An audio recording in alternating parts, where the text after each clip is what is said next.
JEE advance का probability का question है और इस क्वेश्चन में मोर देन वन ऑप्शंस में करेक्ट टाइप का है।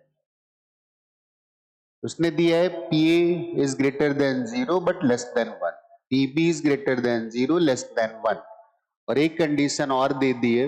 एक्चुअली ऐसे दिया उसने minus P A into P B, इस तरीके से।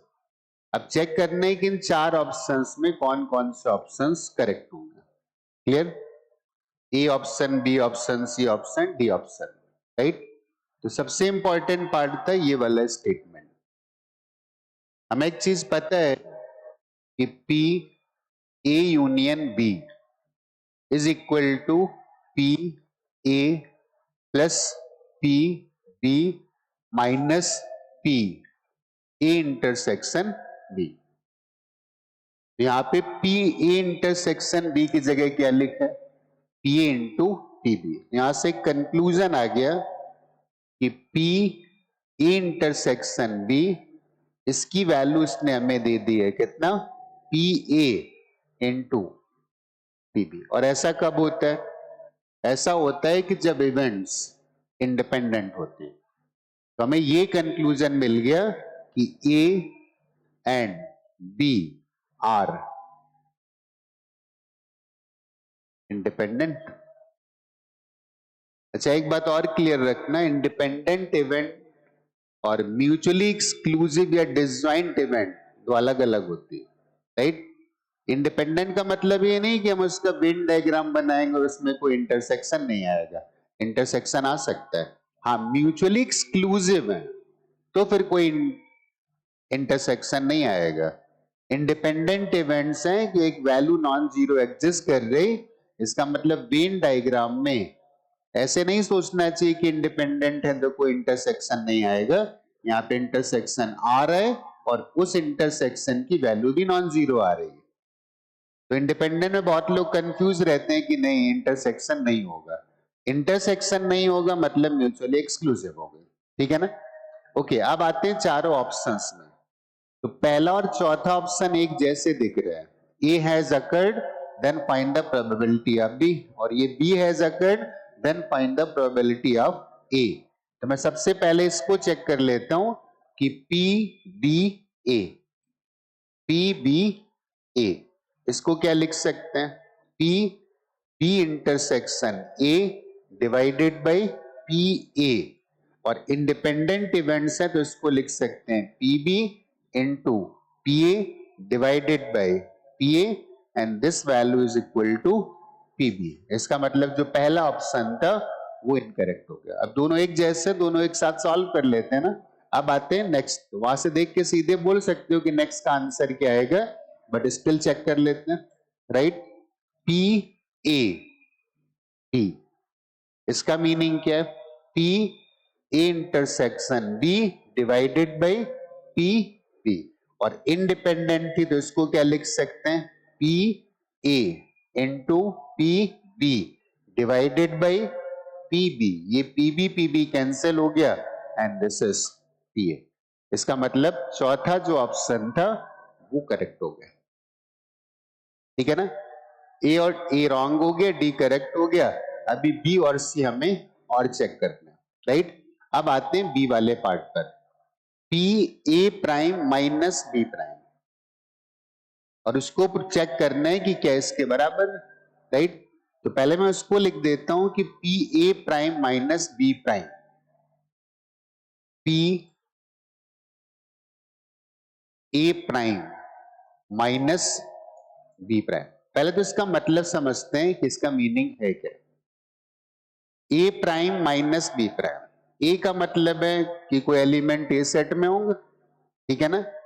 तो ए प्राइम का मतलब उन एलिमेंट्स की बात कर रहा है जो ए में नहीं है, और फिर हमें माइनस करना है बी प्राइम। तो ये नॉर्मल कैलकुलेशन जैसा नहीं होता है कि इसमें ए प्राइम के एलिमेंट लिखे और बी प्राइम के एलिमेंट लिखे और सबट्रैक्ट कर दिए। इसका मीनिंग क्या है? इसका मीनिंग है कि ए प्राइम का मीनिंग है जो ए में नहीं है, और उनमें से वो हटाने हैं जो बी में भी नहीं है। बात समझ में आई? सब नहीं हटा दें, जो है ही नहीं तो हटाएंगे क्या? तो ए में नहीं है, उनमें वो हटा दो जो बी में नहीं है। तो वेन डायग्राम की हेल्प से शायद क्लियरली समझ में आ जाएगा। चेक करते हैं। ये एलिमेंट्स थे ए वाले और ये एलिमेंट्स थे बी वाले, ए वाले बी वाले। अब बहुत से लोग इस बात से मत कंफ्यूज होना कि इंडिपेंडेंट इवेंट्स थी तो इंटरसेक्शन नहीं होगा। इंडिपेंडेंट थी, म्यूचुअली एक्सक्लूसिव नहीं थी ना। हाँ, म्यूचुअली एक्सक्लूसिव होती तो मैं ए को अलग बनाता और बी को अलग बना देता।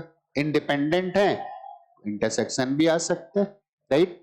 अब एक रीजन को मैं सेडेट कर रहा हूं, ए प्राइम के एलिमेंट दिखाने की कोशिश कर रहा हूं। तो ए प्राइम के एलिमेंट का मतलब था जो ए में नहीं है, बाकी कहां है कोई फर्क नहीं पड़ता है। तो ये जो रेड कलर से मैंने ऐसे किया ना, इसका मतलब ये वो सारे एलिमेंट थे जो एक्चुअली ए में नहीं थे। तो ए में नहीं थे तो मैंने ऐसे बना दिया, इस तरीके से। ये सब के सब ए में नहीं थे। क्लियर हो गया? These elements are not in A. ये जो रेड कलर से बना दिया ना ऐसे करके, अब कंप्लीट हो गया। ये रेड कलर से जो भी जोन है ना, ये बताता है कि these elements are not in A. वो बी में है, कहां पे, क्या फर्क पड़ता है? क्लियर? अब इसमें वो हटाने जो बी में नहीं है, तो बी में जो नहीं है वो बी के बाहर है, ठीक है ना। तो इतना रीजन हटा दो, इसके बाद सब बी में जो नहीं है वो दिखेंगे, और इनमें से वो हटा देने जो बी में नहीं। तो एक बार जो बी में नहीं है ना, उनको भी एक बार बनाने की कोशिश कर लेते हैं, राइट। तो जो बी में नहीं थे वो मैं ऐसे बना लेता हूं, ये बी में नहीं थे, ग्रीन कलर से, राइट। ये जितने ग्रीन वाले हैं ना, ये एक्चुअली बी में नहीं है, राइट। इनमें से कोई भी बी में नहीं है। अब रेड वालों में से वो हटा दो जो ग्रीन में लाई करते हैं, राइट। तो रेड वालों से जो ग्रीन में लाई करते हैं, आई थिंक ये पूरा रीजन आ गया। ये सारा का सारा हट गया, ये वाला हट गया। और रेड वाले में से वो हटाना है जो ग्रीन में लाई करता है। तो और कौन सा रीजन आ जाएगा? एक्चुअली हम ए के लिए कंसर्न थे, तो कॉमन जो रीजन आ रहे हैं वो सारे हटा दो, ये वाला, राइट। तो आई थिंक ये वाला पार्ट बच गया होगा, दिस पार्ट। तो ए माइनस बी का मीनिंग क्या है? A prime minus B prime का मीनिंग क्या? मैं इसको लिख सकता हूं कि A prime intersection B prime prime. A prime intersection B prime prime, मतलब कॉम्प्लीमेंट्री लिख सकते हो इसको। बी प्राइम, बात तो एक ही हो गई ना, प्राइम को कॉम्प्लीमेंट्री लिख सकते हैं। तो ए में नहीं है और साथ में बी में है, ये क्लियर हुआ कि नहीं? ए में नहीं है और साथ में बी में है, ये वाला तो रीजन आ गया। ए में नहीं, ये इस वाले रीजन की बात करनी है। तो इस वाले रीजन की बात करनी, तो इस रीजन के एलिमेंट ए में नहीं थे लेकिन साथ में बी में थे। तो इसका मीनिंग क्या निकल के आ गया? इसका मीनिंग निकल के आ गया, this is A prime intersection B. कुछ लोग वैसे रट भी लेते हैं, बट मेरा मानना है कि नहीं, चीजें दिखनी चाहिए, समझ में आनी चाहिए। क्लियर? तो A prime minus B prime का मीनिंग निकल गया। उसने हमसे ये पूछा था कि probability of A prime minus B prime, तो इसको मैं लिख सकता हूं probability of A prime intersection B prime, A prime intersection B. अगर ए और बी इंडिपेंडेंट है ना, तो ए प्राइम और बी प्राइम भी इंडिपेंडेंट ही होंगे, राइट। तो इसको फिर क्या लिख सकते हैं? इसको लिख सकते हैं P A prime into P B, और A prime P A prime को लिख सकते हैं this is 1 minus P A and multiplied by P. तो this value is P B minus P A into P B, लेकिन हमें उसने क्या दिया था, हमें उसने बोला था कि this is P A dash minus P B dash. तो ए डैश और पी बी डैश चेक करते हैं, ऐसा आ सकता है कि राइट। तो इसको अगर बी डैश के फॉर्म में लिखेंगे तो ऐसे आएगा, this is P A dash 1 minus P B dash and this will be P A dash minus P A dash into P B dash, and P A dash is not equal to 1। उसने पहले condition में बोल दिया, इसका मतलब जो second part होगा that will not be correct, this is wrong, B part correct नहीं है। अब आते हैं सी पार्ट पे, P A union B prime and that is equal to P A prime multiplied by P B prime. उसने अगला part हमें दिया है P A union B prime, तो एक्चुअली ऐसे लिख देते हैं तो ज्यादा क्लियर रहेगा। और हमें इस बात को चेक करना है कि क्या ये value P A prime multiplied by P B prime के इक्वल है, P A prime multiplied by P prime. Clear? यहां से स्टार्ट करते, P A union B prime, A union B, A और बी दोनों में है, ठीक है ना, ए में भी बी में भी, मतलब जो ए यूनियन बी आ रहा है और उसका प्राइम मतलब उसके बियॉन्ड, ठीक है ना। तो क्या मैं इसको ऐसे लिख सकता हूं, अगर हम वेन डायग्राम बनाते एलिमेंट्स ए में एलिमेंट्स बी में, तो ए यूनियन बी का मतलब एक्चुअली ये था। इसको हम ऐसे भी बोल सकते हैं ना कि this is 1 minus P A union B. हम तो उसकी बात कर रहे थे ना कि ए यूनियन बी प्राइम, तो ए यूनियन बी प्राइम का मतलब ये वाला रीजन, और इस वाले रीजन का मतलब सैंपल स्पेस में ए यूनियन बी सबट्रैक्ट कर दो, तो this becomes 1 minus P A union B.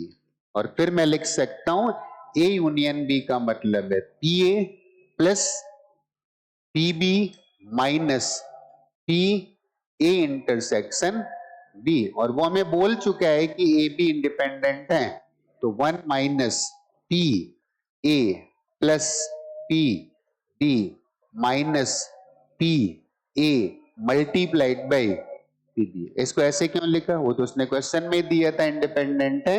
अब इसको ऐसे लिख देते हैं 1 माइनस पी ए और प्लस इन दोनों से एक माइनस एंटर कराएंगे तो माइनस कॉमन भी लेंगे, और माइनस कॉमन ले लेंगे तो अंदर क्या बचेगा, अंदर बचेगा P B minus P A into P B. Actually इससे भी हमें पी बी कॉमन ले लेना चाहिए, तो पी बी अगर कॉमन लेंगे 1 minus P A minus P B, अंदर बचेगा 1 माइनस पी बी, और इन दोनों से 1 माइनस पी अगर कॉमन लेंगे तो this value will be 1 minus P ए, तो बचने वाला क्या है 1 माइनस पी बी।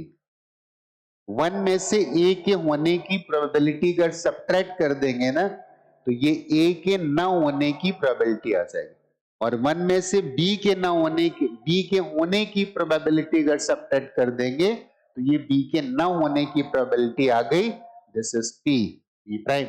इसका मतलब ये वाला ऑप्शन करेक्ट होगा, राइट। तो C option is correct, A wrong, D wrong, C correct and D correct.